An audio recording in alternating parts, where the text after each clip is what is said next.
Vážení kolegovia, prajem všetkým dobrý deň. Pokračujeme v našej dnešnej veľmi nabitej konferencii. Ďakujeme našim kolegom Alexejovi a Kyrilovi, ktorí nám v prvom formáte porozprávali o tom, ako a čo robíme v našich hlavných smerovaniach. Zatiaľ teda začíname vašimi otázkami. Prvá otázka súvisí s tým, na čo odpovedal Valerij Nikolajevič ohľadom situácie s našim marketplaceom. Ten nefunguje. Viktor Stepanov, áno, zmizol z verejného priestoru, pretože sa už tomuto projektu nevenuje. Bol vývoj zastavený alebo odložený na neurčito? Možno by teda stalo za zváženie konvertovať akcie triedy B na akcie triedy C? Kolegovia, vývoj, ako už povedal Valerij Nikolajevič, sme nezastavili. Sme len tento projekt preformatovali. My si myslíme, že projekt Marketplaceu je veľmi dôležitý, je veľmi potrebný a môže fungovať v rôznych krajinách. Preto sa stane jednou z mini aplikácií, ktorá bude súčasťou našej novej platformy, ktorú teraz práve otvárame, vyvíjame, teda platformy pre mini apky. A preto to všetko bude fungovať. A preto hovoriť o konverzii akcií triedy B na akcie triedy C zatiaľ netreba. Zatiaľ je na to priskoro. O ničom takom teraz reč nie je. Ďalšia otázka. Spoločnosť predčasom oznámila spustenie mini-apky v aplikácii Gemspace. Prezentovali ste spustenie engineu. Ako to v súčasnosti vyzerá? Myslím, že ste počuli, Alexej práve hovoril o tom, že presne na tomto teraz pracujeme. Rozprával aj o prvých 3 mini-apkách, ktoré momentálne pripravujeme. Jedna z mini-apiek je v podstate peňaženka. Náš Gem Wallet. Ďalšia mini-apka, ktorá bude prepájať Web3 služby. A potom mini-apka, ktorú sme nazvali Gem Soul, teda Gem Duša, teda mini-apka určená na komunikáciu. To sú 3 prvé mini-apky, ktoré pripravujeme na vaše pripojenie na našu platformu, aby ich používatelia mohli začať používať. Takže na tomto sa pracuje.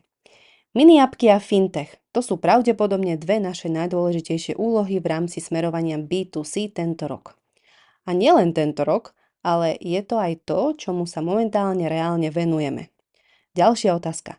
Povedzte prosím, po 5 rokoch predaja licencií budú klienti svoje licencie predĺžovať? Znamená to, že akcie triedy C možno považovať za beztermínové aktívum?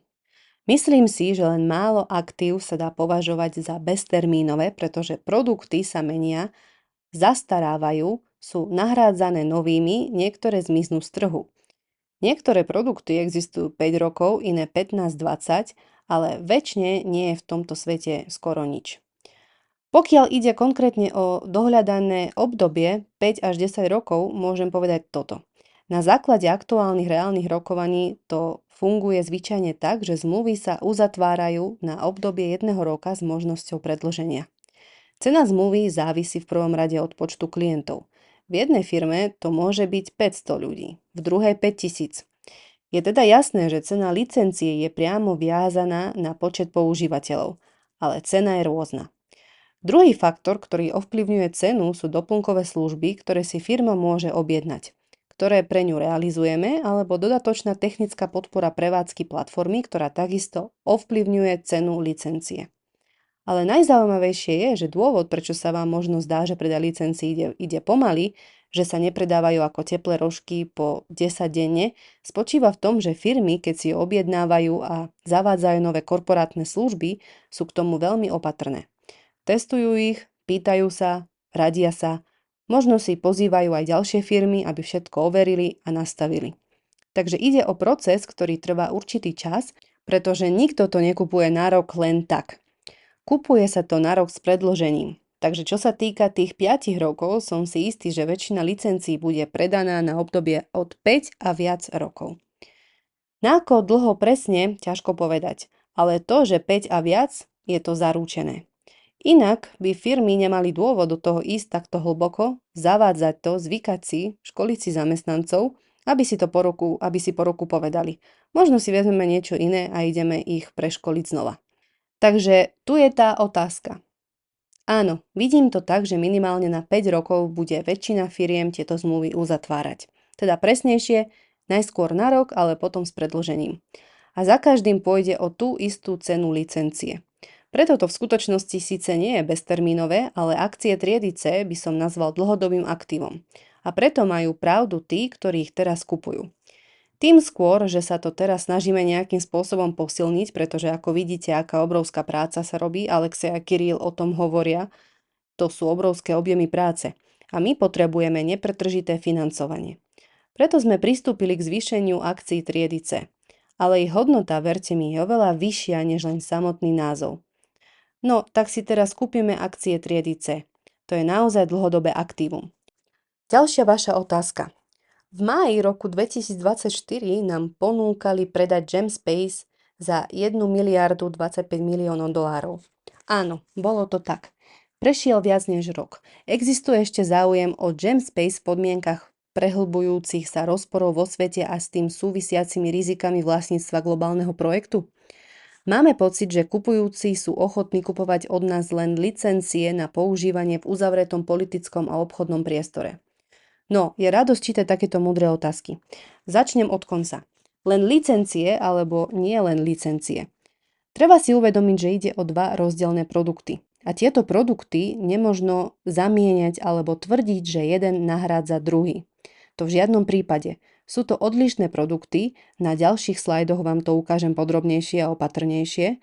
Čo sa týka záujmu o globálny produkt, nebudem teraz predbiehať, mám k tomu samostatný slajd o tom, do akej miery je dnes Gemspace zaujímavý práve v podmienkach, ako píše autor otázky, v podmienkach prehlbujúcich sa rozporov vo svete. Ďalšia otázka. Chceli by sme, aby predstavenstvo zorganizovala masterclass, aby si každý investor mohol samostatne vypočítať svoj zisk na nejakom príklade. Aby sme poznali technológiu výpočtu a samotný princíp výpočtu. Myslím si, že je to úplne oprávnená požiadavka. Poprosím náš prezidentský výbor, aby to jasne formuloval a určil termín. Myslím si, že to nebude žiaden problém. Všetko sa dá zorganizovať a ukázať. V skutočnosti tam nie je nič zložité. A na dve nasledujúce otázky tie by som ani neoddeloval, lebo odpoveď na ne bude v podstate rovnaká. Poďme sa na ne pozrieť. Čím sa bude líšiť Cowork od Maxu? Bude dostupný v Rusku? Do akej miery je tam potrebný? Kedy sa plánuje predstaviť v tejto krajine? Nezaostáva za Maxom? Začnem tým, že Max je messenger od nášho vývojára. Známe ho v Kontakte. A teraz o ňom tiež niečo poviem. Prečítajme si túto otázku. Ďalej, ruský messenger Max čoskoro nahradí WhatsApp, Telegram a na to nie je potrebných 50 až 100 miliónov používateľov. No, veľmi sporné tvrdenie. Pokiaľ ide o to, že Max nahradí WhatsApp a Telegram, nahradí ich len v tom prípade, ak budú zablokované na území Ruska. Predpokladám, že sa teraz bavíme o ruských používateľoch. Len v takom prípade ich nahradí. V inom prípade budú naďalej existovať používatelia Maxu, ale aj Telegramu, WhatsAppu a u nás sa dokonca používa aj Signál a tak ďalej. Preto teda existujú monopoly, pokiaľ nie sú umelé vytvorené. No tak sa pozrieme na sledy. Poprvé, ako vidím z otázok, existuje nepochopenie, čo je to Cowork, čo je to Max, čo je to Gemspace. Začneme s Maxom. Max, ako som povedal, je produkt od spoločnosti v kontakte. Je to pokus vytvoriť analóg čínskej superaplikácie WeChat. Prečo hovorím pokus? Pretože v skutočnosti to nie je prvý raz, čo sa na ruskom trhu objavuje úloha poďme vytvoriť ruský WeChat. Možno ste už tento výraz počuli, ja ho počúvam už niekoľkýkrát. Ale teraz je to nový pokus, ktorý, ako sa mi zdá, s veľkou pravdepodobnosťou úspeje. Prečo? No preto, že v kontakte je veľmi veľká a silná skupina. A po druhé, bolo prijaté rozhodnutie, že to nebude len komerčná spoločnosť, ktorá vytvorí super aplikáciu, ale že do nej budú integrované aj služby Gosluk, alebo teda v podstate všetky štátne služby, bankové platby a tak ďalej. Takže v skutočnosti áno, analóg WeChatu, kde sa dajú platiť dane a iné štátne poplatky. Znie to ako úloha presne v tomto duchu. A práve preto, že sa to robí za účasti a s podporou štátu, je veľmi pravdepodobné, že to vyjde. A naozaj, Messenger Max bude platformou na komunikáciu, aj platformu na spojenie so štátom, aj na platby. To áno, je to pravda.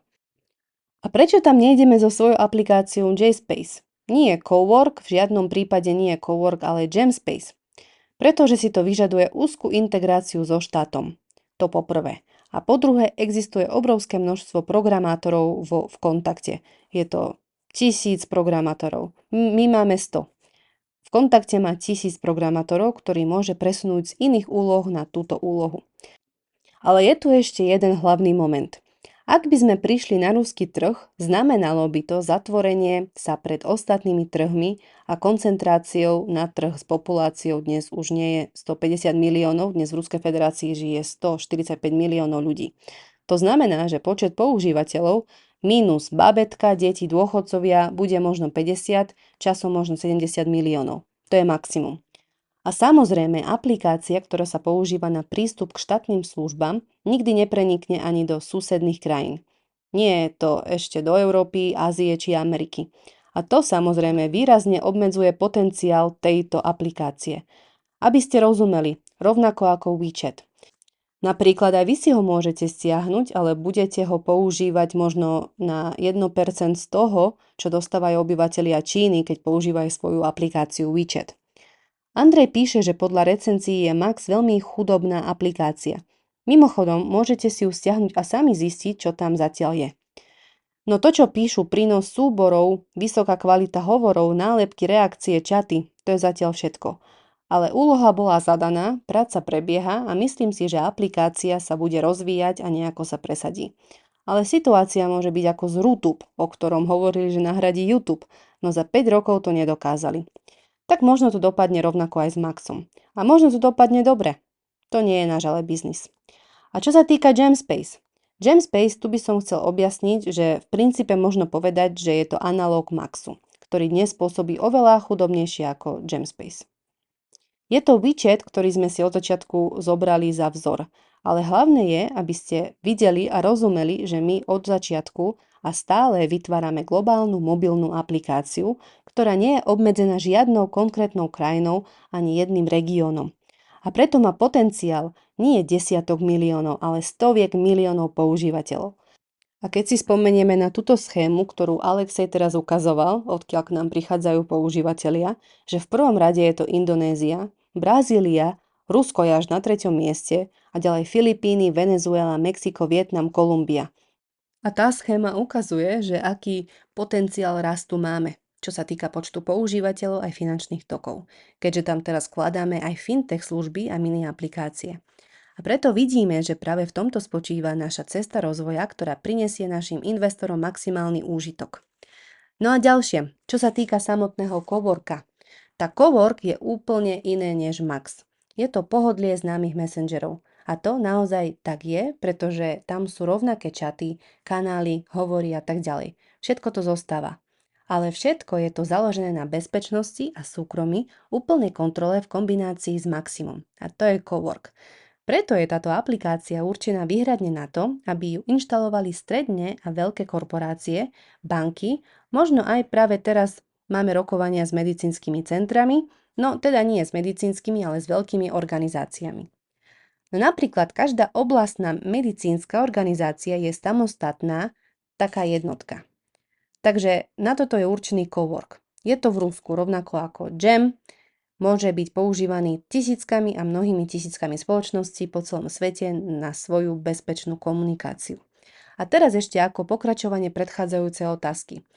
Ja som to len oddelil do samostatnej otázky. Bude ešte niekto potrebovať Gemspace? A koľko rokov ho ešte treba financovať, aby sa predal za 40 alebo 50 miliard? Tak pozrime sa ešte raz. Máme dnes dva naše produkty. Prvý je Gemspace. Ako som už ukazoval, to je globalita. No WeChat to nie je globalita. Ale WhatsApp a Telegram áno, to je globalita. Ale WhatsApp má jednu zvláštnosť. Všetci vedia, že bol vytvorený, ale niekto nevie, alebo lepšie povedané, podozrieva, že nemôže dokazovať, ako sa používa. Pretože to, čo sa dnes deje vo WhatsAppe, je zrejme, všetko to môže byť prečítané, skopírované a tak ďalej. To je WhatsApp.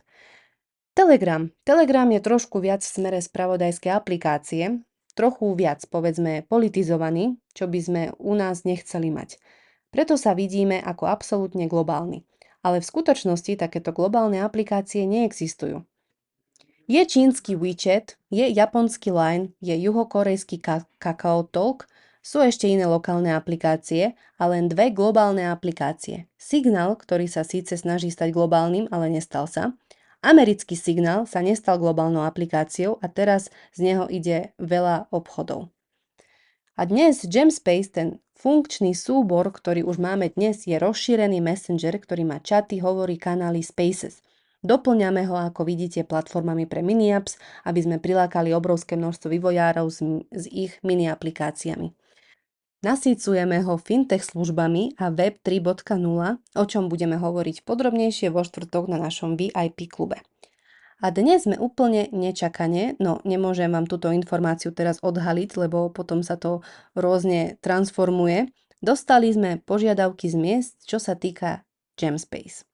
Dávajte pozor, čo sa týka Gemspace, že či ho možno získať pre ich región s 500 miliónmi používateľov. A my im hovoríme, áno, dá sa. A oni hovoria, no povedzte nám podrobnosti. Tento týždeň s nimi budeme hovoriť. Nemôžem vám povedať, aký je to región, ale je to taký región, ktorý sme si ani nevedeli predstaviť.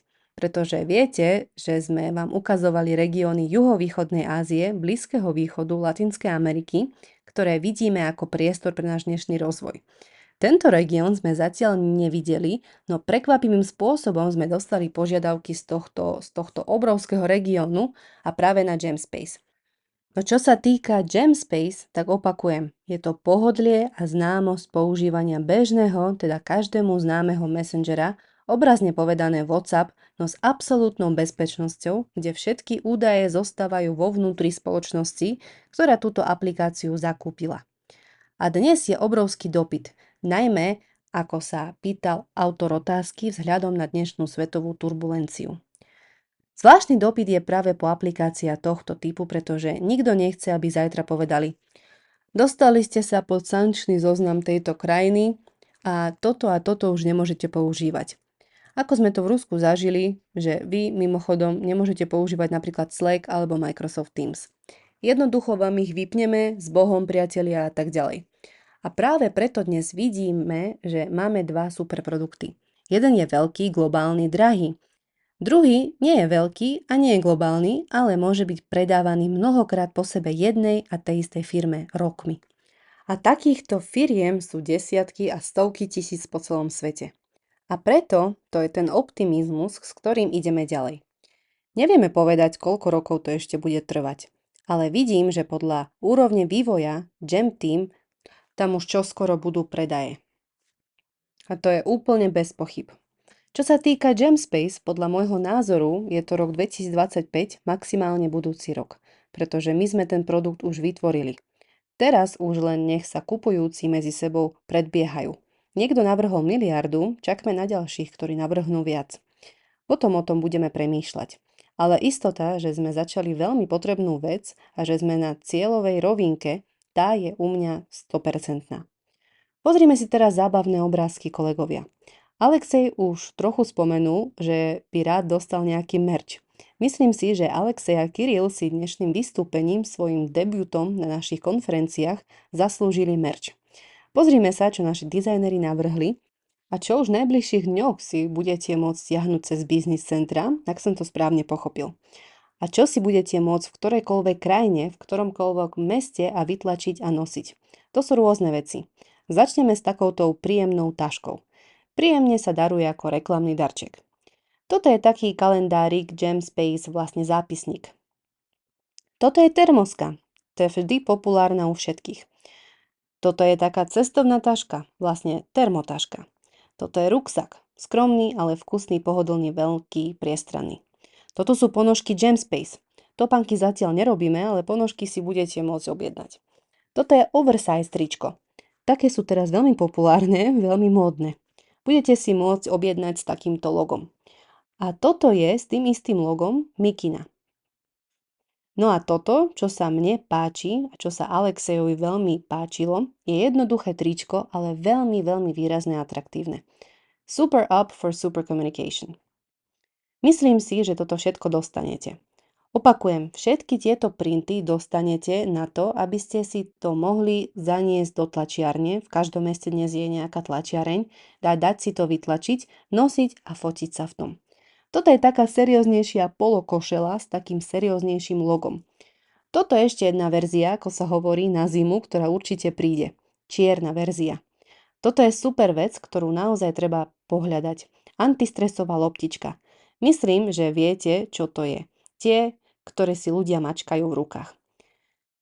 My sme ich mali na výstavách Jam Team s logom Jam Team a tie sa rozchádzali ako teplé rožky. A potom sme videli ľudí na výstavách, ako chodia a v rukách, možno si to ani sami neuvedomujú, stále držia tie mokré loptičky, lebo Jam Team to je modrá farba.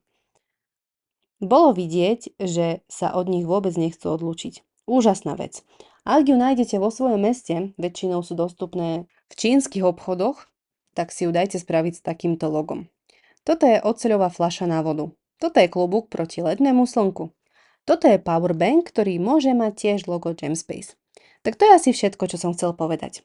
A keď sme o tom všetkom začali premýšľať, naši investori nám ešte poslali niekoľko nápadov. Takže budúci pondelok ešte náš dizajner pracuje na tom, aby sme doplnili ďalšie produkty pre našu reklamu a pre náš merch.